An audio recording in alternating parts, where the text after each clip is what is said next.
Hi there. How are How are you? you? I'm well. How are you? Good. Good. I'm so glad that we could do this again and a little more personal than the last time we spoke. Exactly. It's really nice that you want to share your story and help people start to hear about oxalate more and start to understand what that is and what it means for our health. And I know you've got stuff you want to make sure people hear about. And I've been Yeah. attempting to reach out for people who are in desperate situations with their health and they cannot figure out why certain problems persist. They might Yeah. come and go, but they're just, the doctors don't have help for them and they're just wondering what is going on. Yeah. Why do they have to deal with these problems? Well, those people deserve a life ring. We ought to let them know that there's actually an explanation for a lot of the stuff that people are baffled by right now.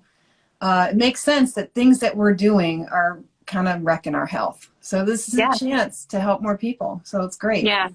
I know you've been doing this for how long have you been doing what you're doing, just pioneering for health?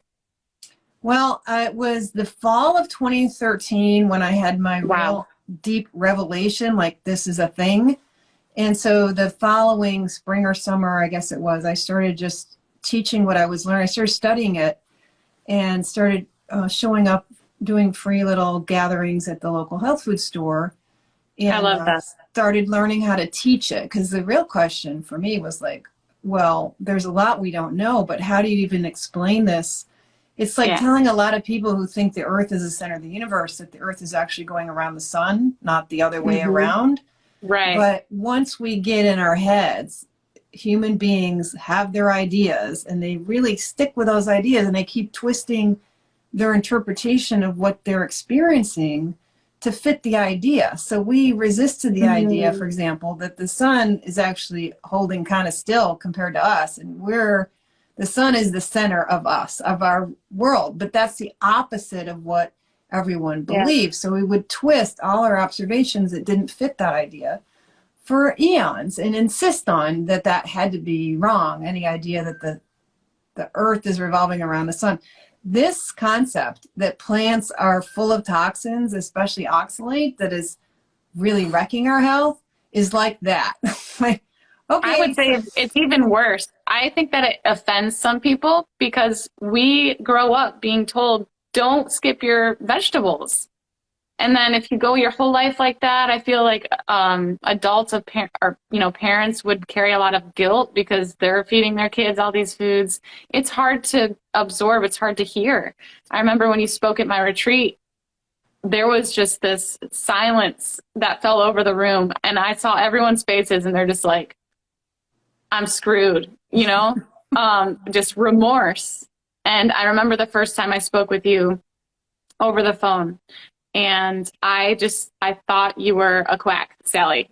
I thought you were a little bit of a nut job. I was like, this lady's trying to tell me that baby spinach is really giving me issues. And so, but I listened to you and I started you told me to do some lemons and limes. I don't know if you recall this. I know you help people all the time, tons of people. I actually have people come to me saying, I'm working with Sally. She's incredible. But yeah, so I quit the baby spinach. I did carnivore and I reintroduced baby spinach after 2 weeks. The next morning, my ankles were so swollen, I could not put on my shoes. I mean, they were like huge.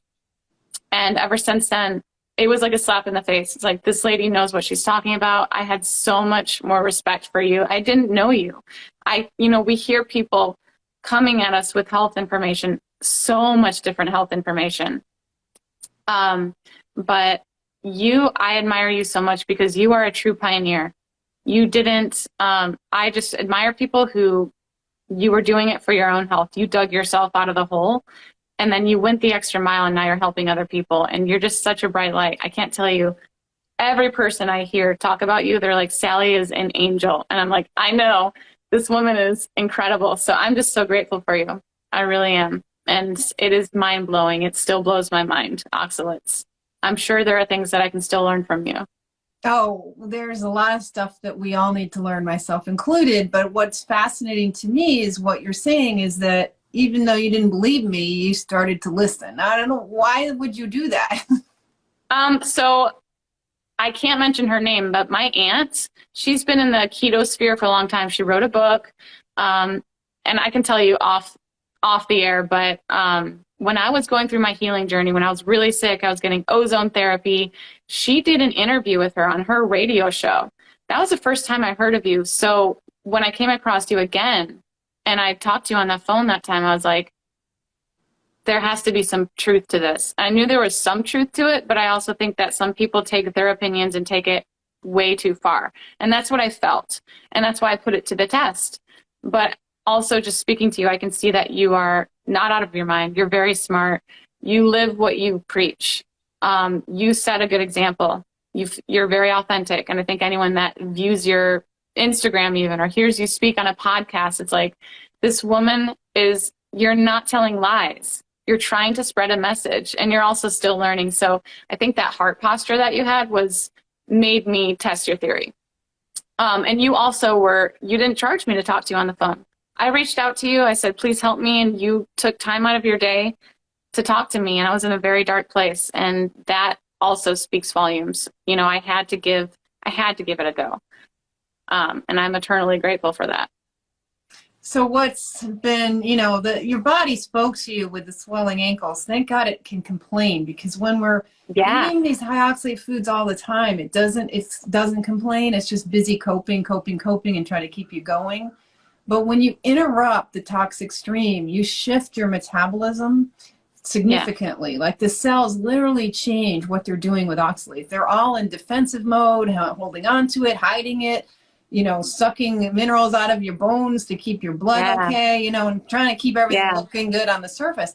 But then you change that metabolism. It's in just a matter of a week on low oxalate. And so when you start reintroducing it again, the body's like, wait a minute. I thought we were in clearing. Now, what are you doing adding it back? How did summer get here already? Like you just entered winter 2 weeks ago.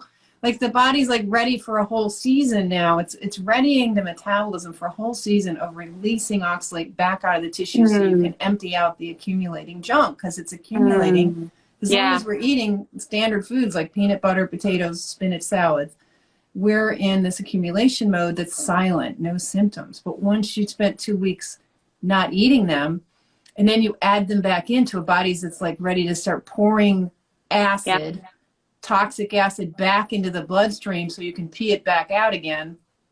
And then you go and add a bunch of spinach to that. The body's like, wait, this is bad. It's more harm than good. Kind of like, I think the detox process is so fascinating to me. And I work with a lot of people to, detox from Lyme and mold. And it doesn't work unless your body is supported at a systemic level. And to your point, throwing in those oxalates, when I was removing them, it totally interrupted that signal that I was sending my body saying, okay, I'm giving you the space, I'm putting you in a safe place to detox. And then, I just threw something, I totally cut it off. But when I went back to no oxalate and continued to do carnivore, I started to get different detox symptoms. I got the sand in my eyes that you described, just very fine crust sand. It was like wiping sand out of my eyes. And I see this with people I work with. It doesn't start happening until you actually remove the oxalate, because your body, like you said, is just trying to keep up. And it's like, man, and also what I've heard you say is that these things are so microscopic, so they can embed themselves into pretty much every cell in our body. Is that correct? Pretty much. They don't completely know how this happens. And certain tissues are going to be more capable of accumulating oxalic acid, and then it becomes calcium oxalate crystals in the cells and containing them and holding on to them. But it's the healthy cells that can do it kind of in a sort of conscious way. And then it's the damaged tissues that don't have any defense. The cell gets old and dies or gets injured, and it's just sort of protein and organic material that's not really alive anymore because the cell's dying or injured. And so that's where stuff starts sticking. And then you've got to bring in, the local cells have to kind of help manage that and bring in some inflammation to kind of contain that. So this accumulation is the second part of the bad story of oxalate. It's bad enough to be eating oxalic acid that's getting into your blood and messing up your electrolytes right away and stressing your Yeah, liver yeah. out. But then you get this accumulation of crystals, and some cells are more prone than others to picking them up. The kidneys, obviously, because we concentrate urine in the kidneys, and the kidney is the main exit route, and problems can happen there, even though kidneys are specially designed to handle oxalate. It's interesting, even between the testes where the sperm are originally made and the epididymis where the sperm are stored until ejaculation, there's this tissue that's concentrating that fluid. So your sperm is, the epididymis is holding on to pretty concentrated fluid, and it's very much like the kidney function. And in that concentration, there's these ions that move these transporters that move ions around, continues to accumulate oxalate even in the testes. So, Wow. it's like, I'm going to do a post. I've been wanting to do this one for months. I've had the graphics done, but I'll be doing a post this week about eating too much oxalate could make a man infertile, because it doesn't That's what affect I the was sperm thinking. count. It just affects the sperm's energy and function. So the sperms are like not capable of being real nice, hardy little guys. They're bad. They're sick. And so the sick sperm don't fertilize Wow. well. Wow. Same with women too. I know I've worked with a client who she couldn't pee, she couldn't have sex with her husband. She was in constant pain. And removing oxalate was the number one game changer. And it was just mind blowing. It's incredible. And my progress, I mean, I've God has delivered me from so much, and I feel wonderful now, but I actually expect to continue to feel better and better. And I think it's because I can only detox so fast. I've heard you say that it can take up to 10 years to fully detox from oxalate. I ate a lot of oxalates. I was keto for over 15 years, paleo before that. My version of keto was baby spinach, chia seeds, tons of turmeric, black pepper. And so I know I have a lot of accumulation. So I think that's part of the reason I continue to feel better and better is I'm dumping oxalates. But thankfully the dumping is not too much. And I'm very mindful about calcium, and I eat limes every day, and I always keep you in mind. I'm like, this is helpful as well. So there's such a balance, and I think everyone has to find that balance. How much can they tolerate? Do you mind if I ask, how much does that vary with your clients? Some people remove all oxalate and it's too much to do all at once. Does that vary greatly, or do you have a standard recommendation of, remove 75% and titrate this way? How does that work with you and your clients? Well, my clients are mostly the ones who've really got serious health problems. They're the Sure. sort of train wreck folks who are really sick with oxalate poisoning, and they're recognizing it from hearing podcasts and reading materials and reading my website. So they volunteer to talk to me because they've already correctly self-diagnosed. And I still have this tendency, but in the beginning, I was always really skeptical about people over self-diagnosing and like, okay, you think it's oxalate, but how do you know Sure. that? Could this, I was always skeptical about my own clients' claims that it was oxalate wrecking their health, because I've always conceived this as something kind of a weirdness that some of us get, like it's a thing for certain people. Yeah. Which is a cultural problem. Like I'm still struggling with my own cultural mindset of it. The truth is that whether it's mercury, lead, or arsenic or oxalate, a toxin is a toxin for every Yes. living thing. And it doesn't matter your genetics or whether you're a rat or a cow or a human, too much oxalate is really poisonous. And the current diet that we're on that starts with Skippy peanut butter and potato chips in childhood. And then, pushing the whole wheat stuff that got really popular back in the 80s with like bran muffins were the thing. Bran is really high in oxalate. And then, we invented a huge global health disaster right now by making people afraid of fat and meat and animal products. And that started in like the 60s, but really got going in the early 80s and beyond. And when I left college, I was under the impression that fat caused all diseases. But I was by then I was a vegetarian, avoiding fat and salt like the plague. And then I went vegan and just doing it all perfectly well and feeling like garbage and being incapable of connecting my health with my lifestyle because my lifestyle was perfect. Yeah. I knew stuff. I went to Cornell, man. I'm doing it. I just didn't even really think to examine my fundamental prejudices, biases, what I was taught in school, and to really rethink everything. Like, you don't tear down your whole culture out of your brain and start over. It's impossible for us to do that. So this is a tough message to get out there. And the only reason I want to get it out there is because there are people who are doing the goody two-shoe things like I was and doing all the right things and feeling like garbage. And in my sense of justice, that just really distresses me that you could be trying so hard and be punished so badly for being good. Being good is supposed to get you out of trouble, not into trouble, but it can get you into trouble. So the whole point is, like, if you don't want to believe that spinach is bad, fine, go eat it. I'm not invested in your choices, what you put on your plate. I don't care. Really, I don't care. What I care about is people who want to be healthy and want to feel better and who are suffering and are not finding help. They go to their doctors, they go to online, they're not finding clues anywhere that their keto and their spinach and their healthy greens and their plant-based this and their vegan that is working against them. You don't have, and then to learn that it's working against them is such a mind-blowing thing that it's really, not everyone can hang with that. Not everyone's really good at just flying free. It's kind of like taking skydiving. Like, not everybody's willing to do that. If you're willing to go fly and be free and be loosen the cultural net that is trapping us in a world where everyone is on their way to diabetes, obesity, cancer, heart attacks. We haven't solved any of those problems. We're just making them worse. It's getting worse. Yeah. Yeah. And mood disorders too.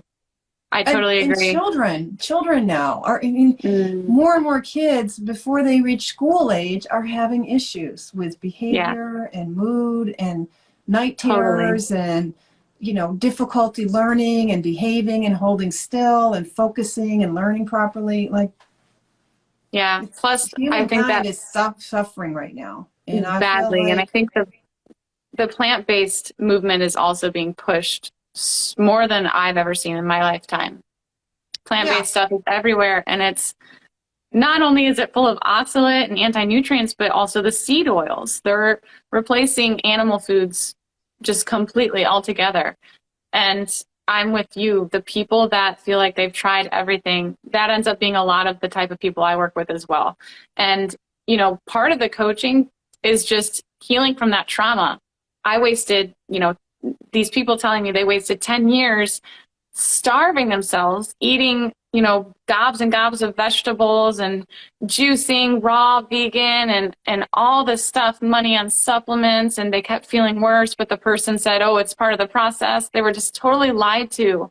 And it also makes me defensive for them, because it's like, I never want you to go through that again. That is it's not just your time and your money, that's the quality of your life.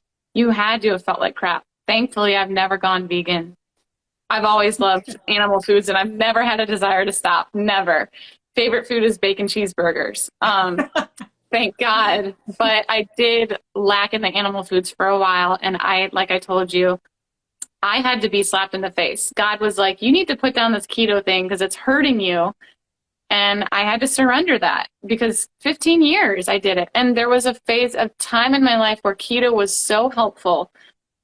But that doesn't mean everything that's keto is good. My gut couldn't handle the amount of oxalate. I was using such high oxalate foods and not enough animal foods, not enough animal fats. I have to say, I have always throughout my career resisted labels like keto or this or that, because you lock yourself into something with a label and you have stopped really thinking well. Yeah, you disservice yourself. If you put your solution ahead of your understanding, you will never understand.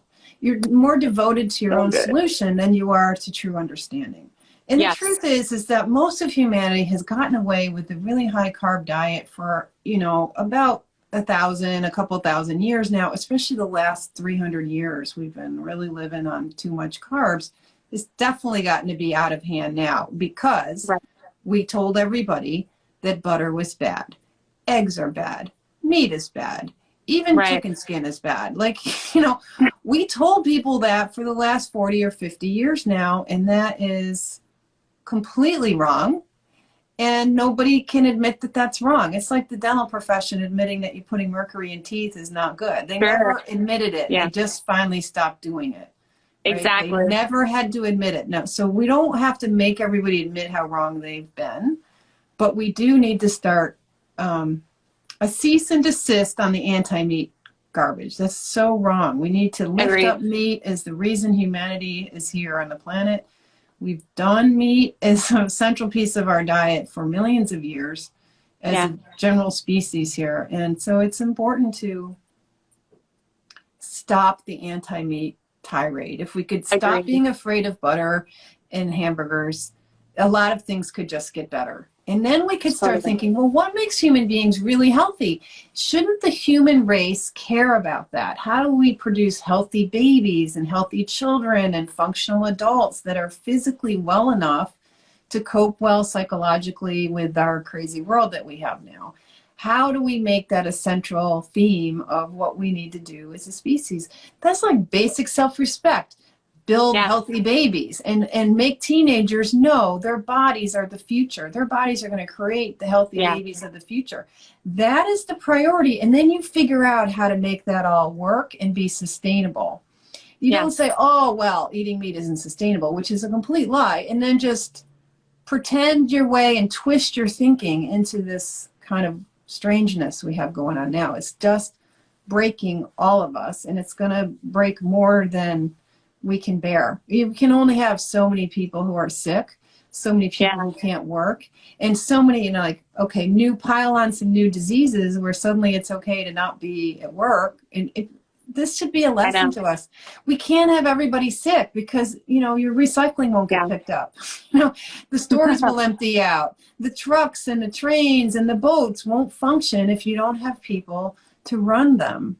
And so our health we're messing around with really listening for what makes us healthy and then really not prioritizing this. We've got to culturally embrace prioritizing physical health and well-being and recognize that young children and teenagers need to know that it's not okay to live on junk food and it's not okay to think veganism is the answer. Neither of those things are working well. So both of them represent kind of extremes of allowing manufactured factory products to take over the human nurturing and nourishing program, which is none of those things. And then replacing our history with this idea that we can't eat animal products. That's not how the biosphere was designed. The ecosystem of the earth is designed. Everything eats other things. And certain things are on this planet to help us live as well. We need to eat the right things that we're intended to eat and not fight with nature, not fight with God's design, but listen for the design and try to live into that in a more sincere way rather than layers of cultural notions and fear-based thinking that has us all going astray.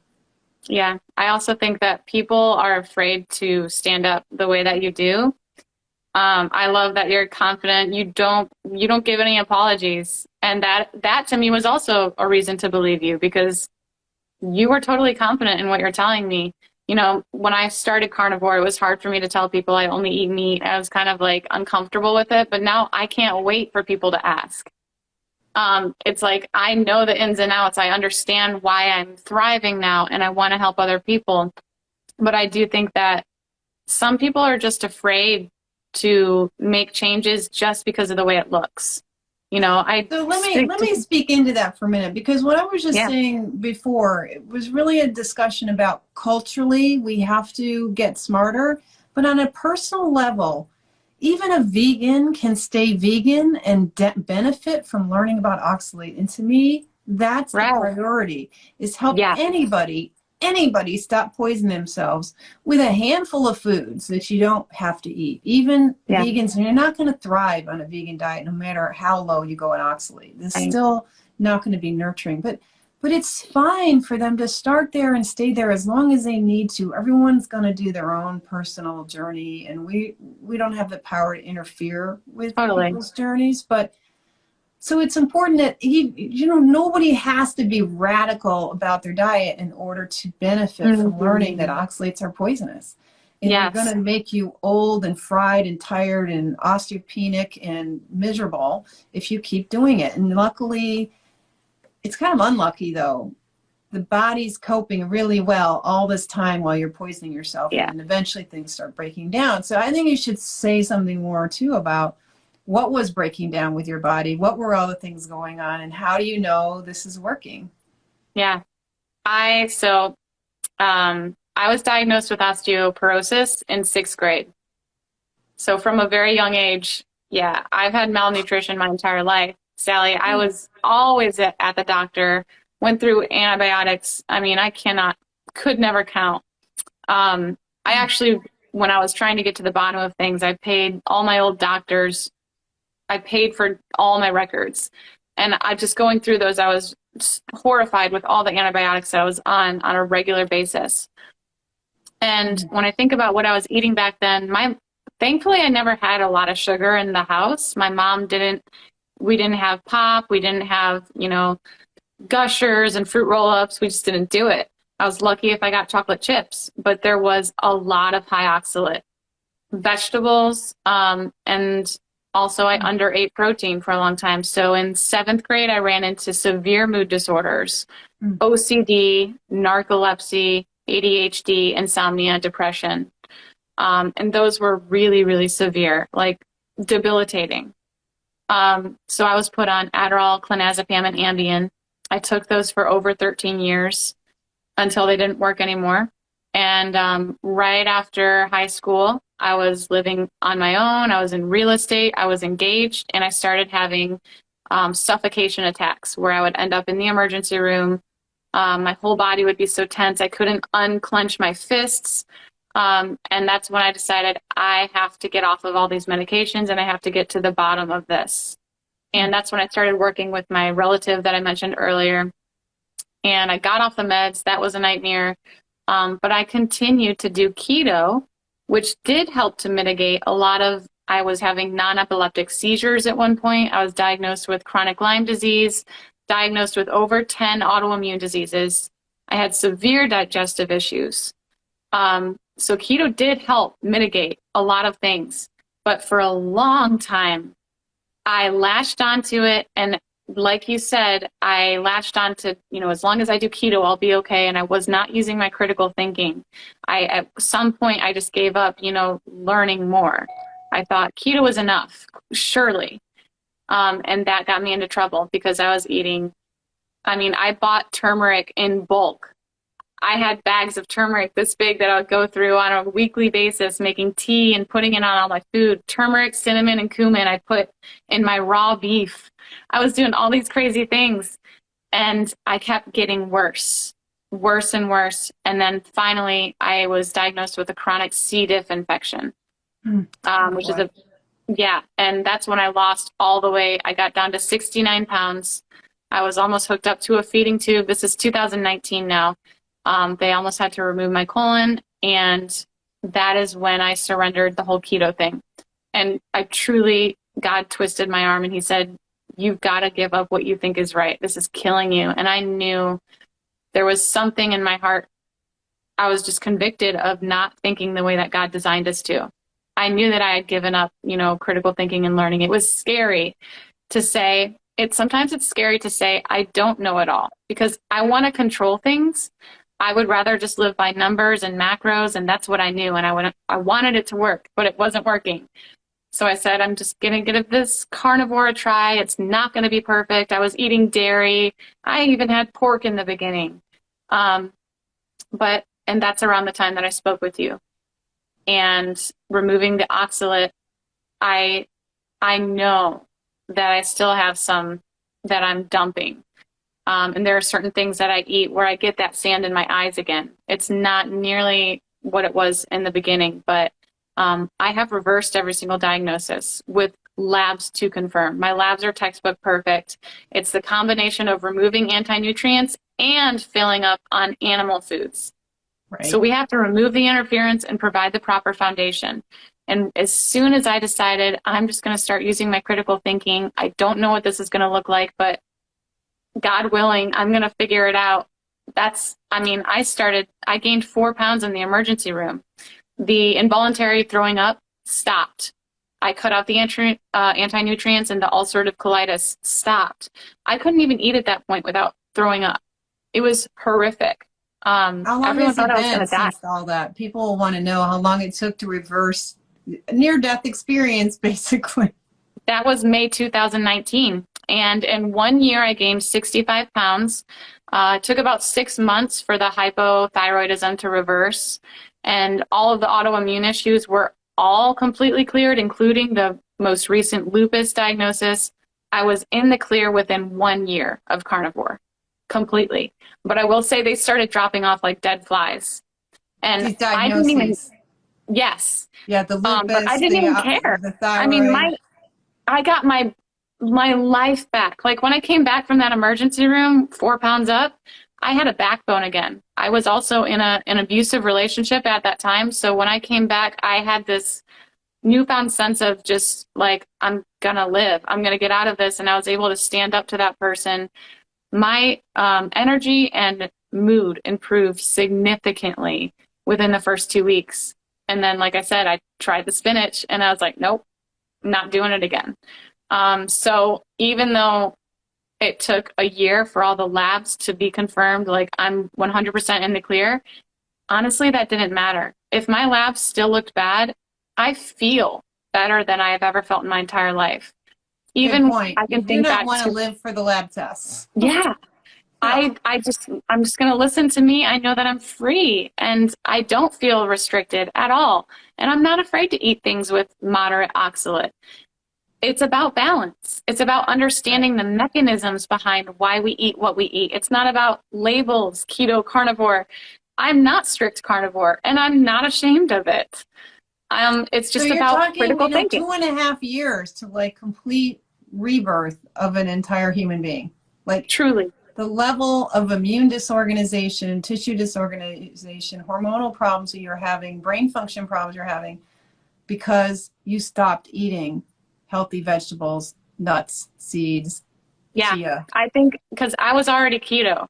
A lot of people might say, oh, well, it's because you were keto. It's like, no, I was strict keto, but I was including oxalates. The main thing that I did, again, was removing the anti-nutrients and filling up on the right animal foods. And I think that combination is, I think people can make quicker progress. It's the basis of health. So think about this. Yeah.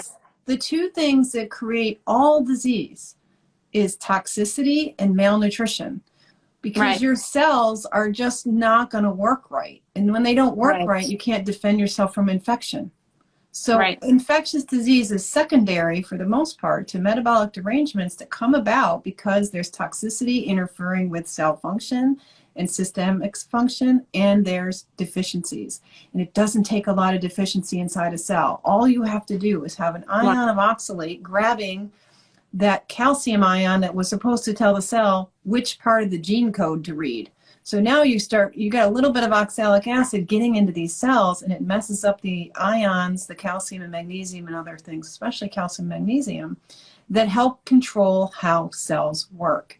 And when you're a nerve cell, that is really serious stuff, because nerves and muscles, like everything else, runs on these electromagnetic charges carried by ions, and oxalic acid is interfering with these ions. So at a very fundamental level, the mitochondria, that's the energy things inside your cells, the cells themselves are getting really deranged. And so if you've got this toxicity and this mineral ion deficiencies, plus other ones as well, you're not going to be well. You're not going to be able to handle infectious agents. You're not going to be able to bounce back from injury. You're going to break. You're going to break. Your life will break because your health is breaking. I think that the C-diff persisted because I did not remove the anti-nutrients. I did not include that I actually got 3 fecal transplants. So when I was first diagnosed with it, I went through 13 rounds of antibiotics, resistant to all of them. The C-diff persisted. Then I was approved for a fecal transplant. I was like, thank God, this is going to take care of it. I went through 3 of those and I still had the C. diff. That's when I was in the emergency room. They said it's seated in your gut and you're going to have to remove your colon, be hooked up to a feeding tube. And they said I would probably have to do oral fecal transplants on a regular basis, basically. And I who believe that. Who were you working with? So in the beginning, and when I was in North Carolina, I was working with multiple functional medicine doctors. I also went to New York City for ozone therapy, worked with a couple people there for a month or 2. I got PRP, some incredible people, but I never got to the bottom of it until I got here in Illinois. That's when I ended up in that horrible relationship. And honestly, one of the people that helped me the most was my chiropractor. He was just standing by, seeing me, and he saw that I felt better when I ate only meat. And he kept me accountable. And I would come in and he would adjust me and he'd be like, I can tell you ate something you shouldn't have. He really helped me stay accountable. And so he's been with me every step of the way. And other than that, an infectious disease doctor in Chicago, but that was just going through the motions, getting approved for the transplants. Every colonoscopy team and surgery prep has been different every time. So I've met a lot of different people in my healing journey. I don't have a doctor. I have a rheumatologist. He thought I had an eating disorder, but then I came back, 65 pounds healthier. And I was like, yeah, I ate only meat and it worked. So now he actually has my cards in his office. And that's it. And I don't really plan on needing doctors. But even the infectious disease doctors did confirm with me that a no plant diet was totally safe. They pretty much said probiotics are pretty much a scam. They do have some benefits, but you're going to be okay eating only meat. I needed to hear that. But of course, that's not really what you're doing. You're eating some other foods as well. Oh, I am. And what I tell people is the 2 main things I think about are, if it's not in the animal kingdom, I ask myself, what is the carb content? Because that's very important to me. And what is the oxalate content? That is the #1 anti-nutrient in my book. And from what I've seen with others that I've worked with, it's the one that tends to affect things at a systemic level. And it is sort of like a mysterious thing. It's like, could that really be responsible for the mood disorders, the rheumatoid arthritis, the heart palpitations? Yes.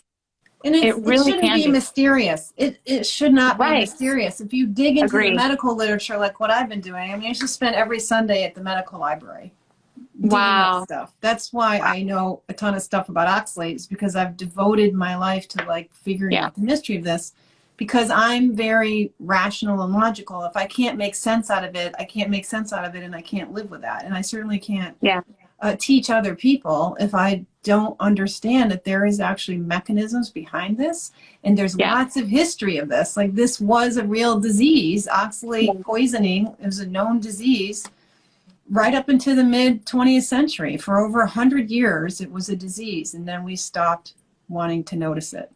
It's crazy how they just covered it up like that. It's almost like it was intentional.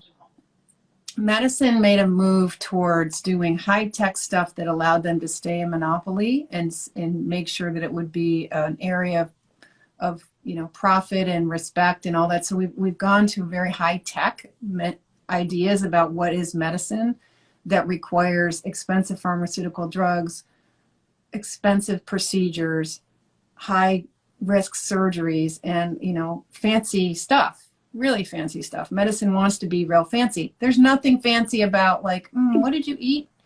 No, that's not what doctors go to school for. Nobody goes to school to go, I'm wondering about your diet.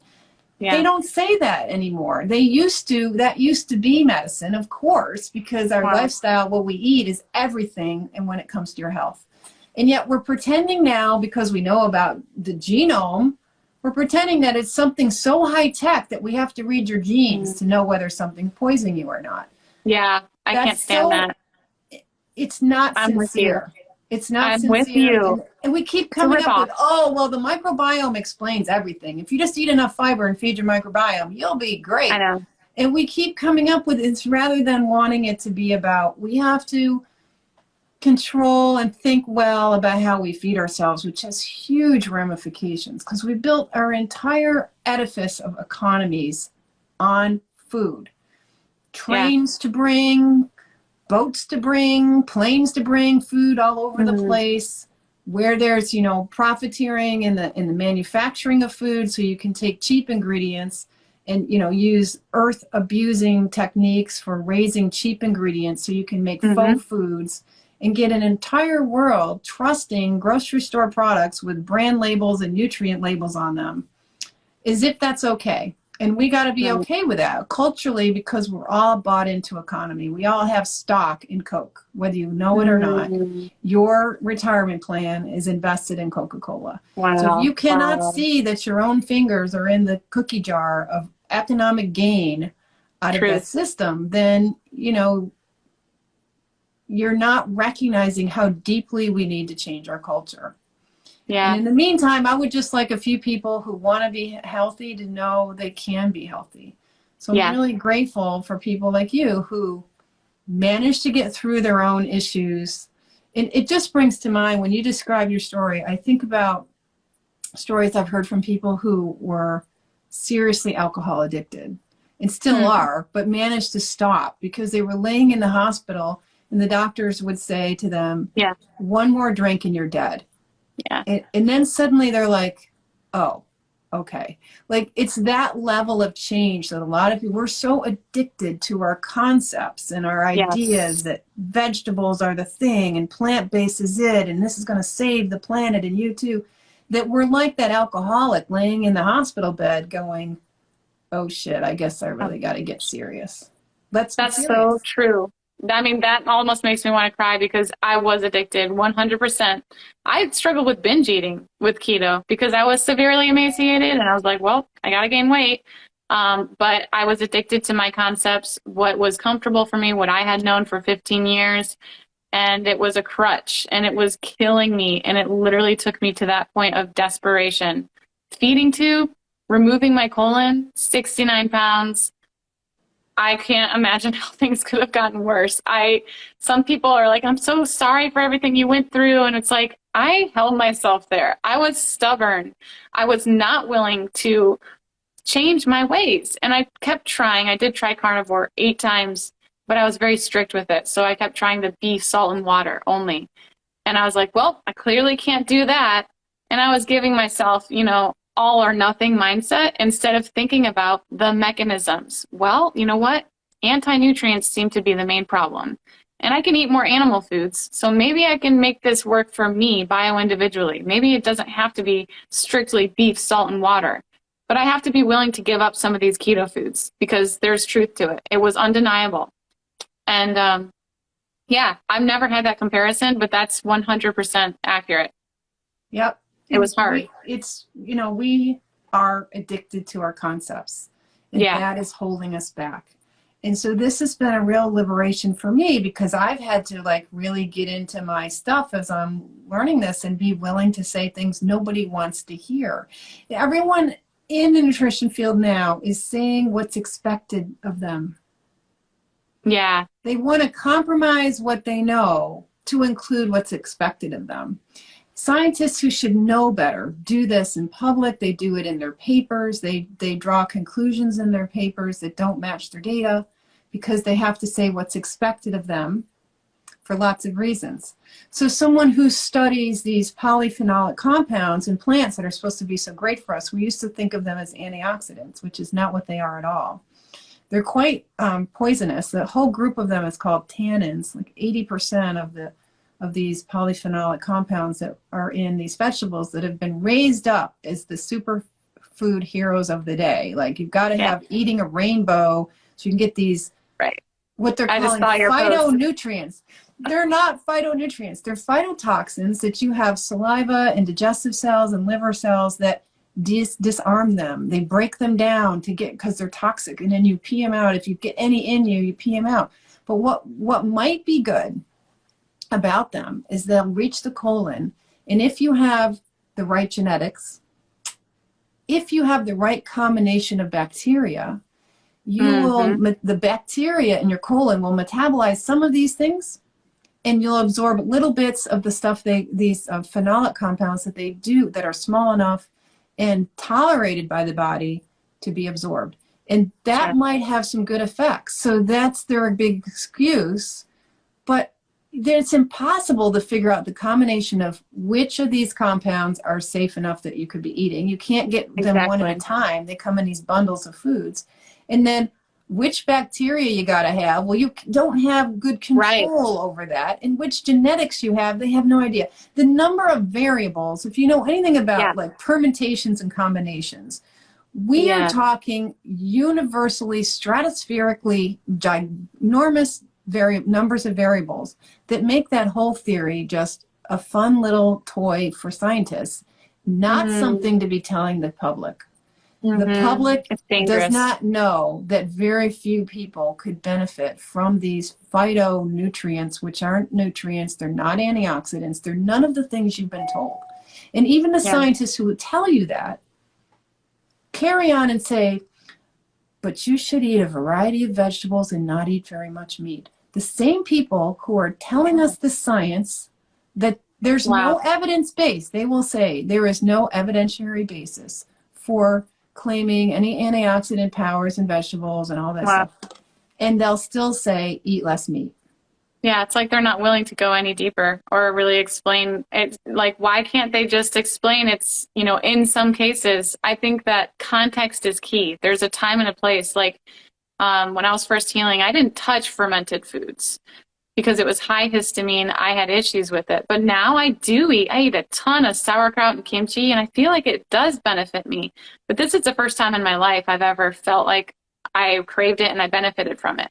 There's a time and a place. And so it's not fair for me to tell everyone, eat fermented foods because I'm doing well with it right now.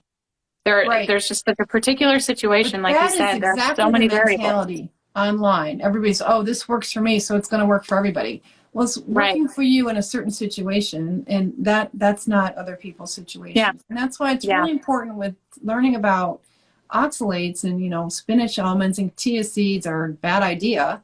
Should be a really simple concept, an easy one to pass on. Like, oh yeah, there's some plant defense chemicals in there that are designed to harm anybody who's consuming them. Yeah. And by the way, we kind of invented these as foods. Human beings never ate these until fairly recently in our history. This should be such a simple, logical discussion that any 8-year-old would understand. And yet, as a culture, we're like, oh, I don't want to hear about that. Yeah. Wow. It's crazy. So it's surprising how edgy this is. Like, here we are out on the bleeding edge of telling the truth. Wow. Telling the truth is a real exciting thing, apparently, and not allowed, apparently, either. Yeah, I think it makes people uncomfortable because it is fun to eat. I wish I could eat peanut butter. I love peanut butter, but I haven't touched it, and I don't plan on touching it. I think it's hard for people to sometimes say, you know, okay, maybe I don't get to eat some of the things that I used to enjoy eating. I hear that all the time. And it's like, well, I really enjoy eating this, but it's like, well, what about your quality of life? Are you living to eat? I don't think about my next meal. I enjoy the food that I eat very much, but what I enjoy most is living my life, a free person without disease. My brain works. I don't have pain. I wake up with energy. Like, so prioritizing life itself versus artificial pleasures. I mean, we have an endless list of things that make us happy. That's what I'm getting at. Like pleasures available by walking outside and noticing. Last night, the moon was so bright in the sky. It was a perfect half moon. It was very poetic to me, very perfect. And it was a moment of joy. Like, can I take pleasure out of stepping out of the door and seeing the flowers I put at my feet and the moon over my head and the sunrise and the sunset and the violin and the drum and the music and the dancing and the art and the fashion and all of the things that we can create and have fun with? Is that not enough pleasure? How about a hug? How about being nice to the little old lady down the street? How about doing something for your neighbors? There is joy in life to be had. You need to paint over your life with peanut butter. Maybe your life isn't properly fulfilled. Yes. Thank you. That is a sickness in itself. That's addiction. Again, it's back to the addictive. That is bondage. Which is filling in for big holes in your soul and your emotional life. You're not listening to yourself and what your soul is saying. What really matters to you, you're not respecting that enough. And so you're using food and other comforts to get yourself through the deeper loss that you're permitting in your life. Yeah, I think like that putting up with a bad relationship is a great example. Women will get into situations like that where they feel economically and socially fragile, and they'll stay in a relationship because it keeps a roof over their head, and it breaks their soul, and they end up with eating disorders. Right. Yeah, that's so true. I think that we end up self-medicating with food a lot. Even if it is a carnivore diet, I think that it can still be dangerous. Again, labels. If you're identifying with a certain way of eating, that's a problem. Right. You shouldn't have to do that. You're not your diet style. That is not who you are. Right. Yeah. That's really blocks a lot of people from moving away from 100% plant-based diets, because they've really wrapped up the sense of who they are. They think it aligns with their values because they've been misinformed, and they don't have the support to think deeper about it. Mm-hmm. Yeah. I do a lot of that in my coaching. It's just talking about there's always more to it than just food. Always. Even I've had people specifically request that we don't get into spiritual stuff because they know I'm spiritual. And belief systems and the way that we speak is so powerful. Even the people that specifically request to not get into that, it always comes back around to it. And it's like, I didn't say anything. This is just you've got to face the truth. There's always more to it than just food. And the way that we think and respect ourselves, what we identify with, that changes. Where the mind goes and the man follows. That dictates the choices that we make. We don't feel empowered to change things either. We shut ourselves into these boxes. Right. And the key thing is that empowerment idea. Look, you are choosing a higher life by choosing to nurture yourself well with appropriate foods. I mean, it's whatever it is you think, this mindset of lack and like, oh, I'm losing out if I don't eat such and such food like peanut butter or whatever. You already know what it tastes like. And it's like, how many times you need to go to Disney World? Like, you already done that. Like, you don't need to keep doing that unless you don't know how to just, it's kind of like a child who doesn't know how to entertain themselves without a phone or something. Like, you can't just go outside and go entertain yourself. You can't live with yourself. You can't be with yourself and be in a state of satisfaction, joy, and contentment. That is a spiritual journey. And that luckily bumping into these roadblocks, like making ourselves really sick on oxalates, is an opportunity to realign your real priorities in your life. So it's a great opportunity to do some deep growth work. And then people bump into this social problem. Now you've learned about oxalates, so you want everyone else to change. Well, good luck with that. You know, that you don't necessarily need to try to fix or heal everybody around you, but if you can really live into the fact that you're joyful, happier, and feeling well, you're going to be a magnet where people start respecting you in new ways. And that's a struggle for people. Like, okay, oxygen mask on me first, take care of myself, give myself that space in my life. And it's part of letting go of the social pressures. Yeah, definitely. That's huge too. Also, just what our society teaches about, empowerment. I think a lot of people are confused about self-care. People say, treat yourself. Oh, go get yourself a milkshake. Reward yourself.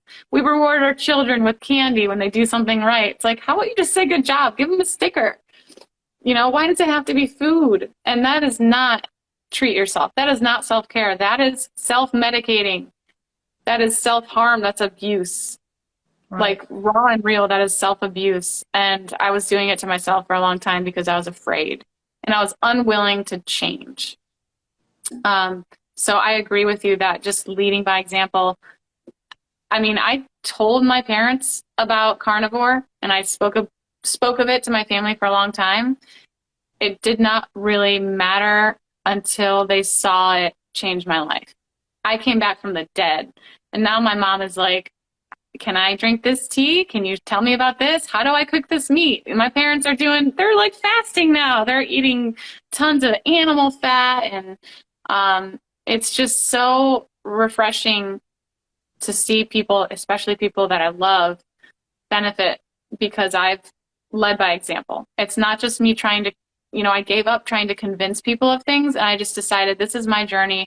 My responsibility is to take care of myself and to love others and to take care of my body, pay myself first. And that way I'm just so much more effective. And I know that I've changed lives just by my example, by people watching. Actions do speak louder than words. Definitely. And if we can all just focus on ourselves. Being patient with the process. But there are people who really do want a leg up and do need a chance to learn about this. Yeah. So I think we're going to wind down soon on this conversation. So I want to mention a few things about resources that we have for people. And please. Also look at a couple of the questions that people have been throwing out. And yeah, let's do it. Are worth addressing, and then we'll wrap up in just a couple of minutes. But please, if you know people who need help or doctors who are trying to learn, they can visit my website, which has a lot of information on it. And in the shop area, you can get a big PDF with lots of recipes that include a lot of vegetables. So sweet. People don't have to be freaked out about, oh, you got to eat only meat. That's like way too big a stretch. And that's not my message, not at all. My message is, hey, if you don't feel good, if you're having kidney stones and arthritis and your autoimmune diseases, you need to check to see if you're eating a lot of oxalate. And you can do that. There's an inventory, a sort of a self-quiz available on my website. It's called the Symptoms and Exposure Inventory. It also includes risk factors. If you've had a history of antibiotics, if you've had a history of illness, if you've had a history of digestive problems, your chances of being in trouble with oxalates are really high. But then the main thing is if you've been eating high oxalate foods. But if you have leaky gut and other issues going on, you don't have to eat a lot of high oxalate foods to be toxic from oxalate, because so much is getting into your bloodstream when you have leaky gut. Right. So normally you would only get 10 or 15%. They used to say it was 5 to 8%, and they keep upping like how much gets from the food into the blood. And of course, it's much worse if you're on a dairy-free diet without calcium in it.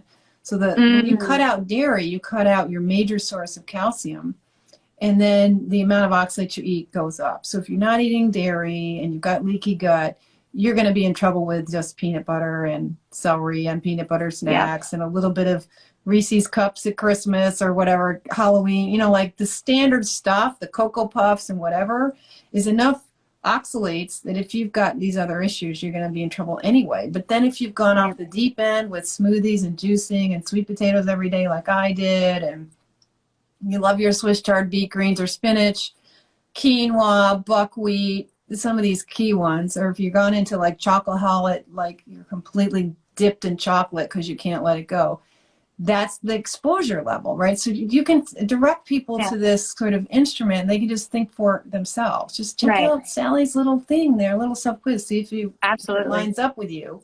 And, read around in that website. There's a lot of information there. I'm also offering, group sessions that are basically a combination of class and support group. We're doing another one on Friday this week. Awesome. And you can meet other people that have this, and it's very affirming for people to meet others who are going through what you're doing. I mean, you're sharing your story, and that's is heart, soul-based work to do, just sharing what you've been through and how quickly, 2.5 years, you've turned all this stuff around. And oxalate was a centerpiece sitting on your neck. You had this elephant standing on your neck. You were dying, and you saved yourself. Yes. It's fantastic. It's that in itself is the joy of life. Like it's something miraculous that you're a living miracle. Every day you're a living miracle. Boy, you don't need to spread peanut butter on that. That's too great. Exactly. That's what I'm saying. I never think about going back. I don't miss those foods. I don't miss that life. Not for a second. I'm Not for a free. second. There's zero regret when you walk into a life of being functional again and having control over your mood and not having nightmares and Yeah. being able to sleep and, actually experiencing peace in your mind and your body and not having Yeah. arthritis and back pain. Wow. I mean, isn't that enough of a gift? Are we so ungrateful for life itself that Right. that's not enough for us? We have to have parties dipped in, whatever it is, whatever the high oxalate food is that people think, oh, poor me, I'm not eating nut butters anymore. Right. Right. No, come on, let's move up from that. Let's elevate from that. So there was a few comments in here from you guys out there who are hanging on. Thanks so much for listening with us today. It's nice to see Loak's grandma there supporting us all the Yeah. way. She's a important character that we have to help us stay light and serious and get real, and like kind of tough love stuff from Loak's grandma. We love that. Yeah. Yeah, and I'll make an effort to save this as a recording and make it available later. With technology, I can only make a 90% guarantee that that's going to happen. Fair enough. So it's nice to see some familiar faces out there. How do I tell how many are of you? I don't know, maybe 100 people? Okay. Yeah, we've got around 100. Yeah. So gouty Awesome. symptoms for sure.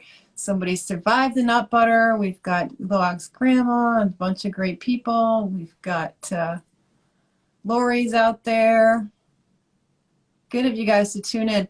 So Rebekah's story is freaking amazing, don't you think, guys? Let's hear a few, like, yay. We're glad she's back in life because she's going to carry on. This is all about pressing it forward. So I felt like I need to pass some things forward and give a hand up. And now you guys are doing that for others. And we're making something grow. And do you realize how weird it is telling the truth is helping people? And it might even change our culture. If we all just keep living this truth, and you're going to inspire others and this will grow. And that's my hope, that we can just generally get over the fear of meat, embrace local small farmers who build soil and make our economies strong locally, and build beautiful rural drives because there's beautiful grass and little fencing and lovely cows dotting the landscape, rather than miles of Monsanto drenched soybeans. Monocrop. Which rural America do you want to build? Which rural, anywhere you live, do you want to build? Do you want to have it dotted with landscapes that support birds and other wildlife, or do you want it dotted with dark, bleak, monocropped soybeans? That's really the bigger choice that we're building. So what you guys are doing by learning about oxalates and getting your health together and embracing some meat in your diet and animal-based foods, and hopefully appropriately produced animal-based foods, because that has the added benefit of improving our economies and improving our ecology, which is the lungs that support us. Without healthy air and soil and water, no amount of vegan beef, vegan fake things is gonna save us. We really want our choices to have these interlapping, interlooped, interconnected benefits, and it's all benefits. We just have to get over the block, which is mostly in our mind. Yeah. Amen. Yep. So I've got a book coming out later this year. The publisher's going to hold it until December, so we have some time to like get some people excited. So it'll be back available at the end of March for pre-order. And that gives us 9 months. Yeah, it's very soon. The time is flying by. I can't believe tomorrow's the 10th of February, right? So like in a month, I'll be 58 in a month. Like time is flying by. I told somebody last night I'm 58. I'm almost 58. I'm thinking, did I say that? Like, that sounds like 60. Like, did I get that right? Am I really that old? You look fantastic. And I don't think age is anything. I feel younger than I have in my entire life. I'm almost 30. It's getting up there. It does feel, when you're in your 20s and you get in your early 30s, you think, wow, this is really grown up. I'm not a kid anymore. I'm an old person now. And now I'm in this phase where I'm becoming, you know, the kind of aged wise person. Like, okay, all right, I guess I'll do that. You're rocking it. That's awesome. And it is wonderful to feel young again. I felt like I was in my 80s all through my 30s and 40s. It was awful. Yeah. It was bad. And now, you know, if I had to guess how old I was, I would probably guess 38, not 58. Like if no one was counting. And of course, with the oxalates, you know, I'm still clearing oxalate from my body. My back is loaded with oxalate. And I've done this for, it's 2013, you know, I'm like in my 9th year now. So I've completed 8 years of oxalate clearing, and I'm still doing a lot of it. I'm still getting eye styes and junk coming out and cloudy urine occasionally. And it's so better. It's so easier. It's so lightweight. Like it's not so interrupting, but I can just tell in my face on the days I'm dumping oxalate, because I do look my age. When I'm really inflamed with dumping oxalate, I get older looking. And on the days when I look young and perky and you can't tell how old I am, that's a day that I'm not dumping oxalates and my immune system is calm and everything's good. And so you still go through these cycles, even out here in year 9.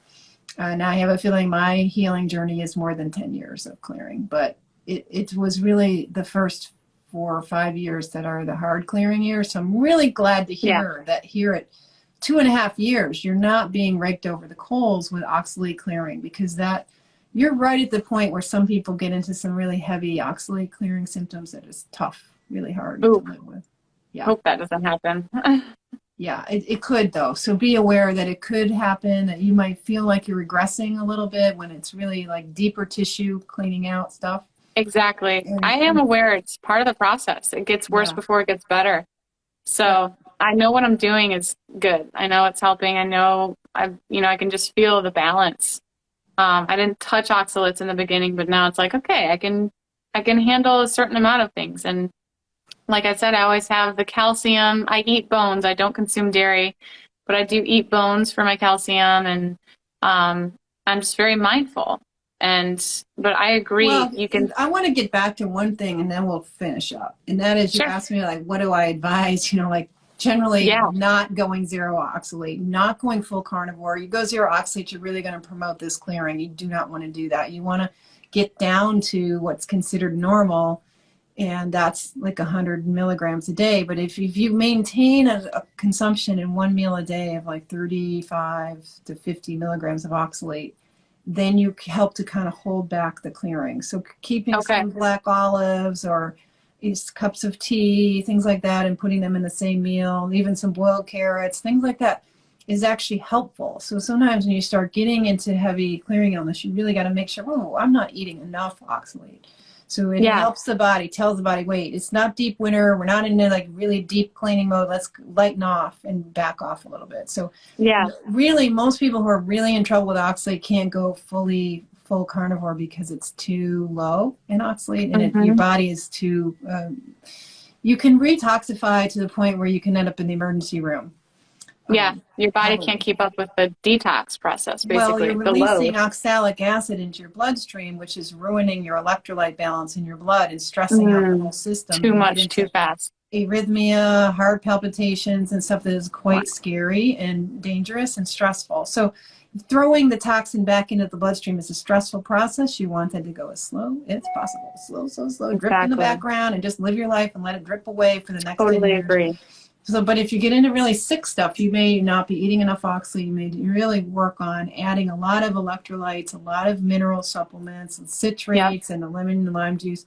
Those things all help your body cope without you destroying yourself in the process of healing. So not to send on a negative note, because most people can just really cut out oxalates and feel better. And the good thing is people do sort of, quote, cheat around the edges, but getting a little bit of oxalate here and there is good. What's not good is a big bowl of spinach or a big piece of chocolate keto cake when you're clearing, is your initial feedback your body gave you, that was way too much. So it has to be done in kind of a delicate way, and that's one of the reasons we've got to keep teaching each other as a community. I recommend coming to my group sessions and stuff like that so you can learn more. Awesome. Well, thank you so much. It's wonderful. And I great. look forward to doing more with you in the future. Truly. I just appreciate you so much. I admire you. I will keep sending people your way. I'm going to check out your website. I know it has tons of good information on there. Really good. So thank you so much. That's SallyKNorton.com. Thank you for sharing your story. And it's a great thing. I look forward to a long future together helping people. Thanks. Awesome. All right. Bye, everybody. Thanks, Thanks for coming, you guys. See you later. Bye. Bye.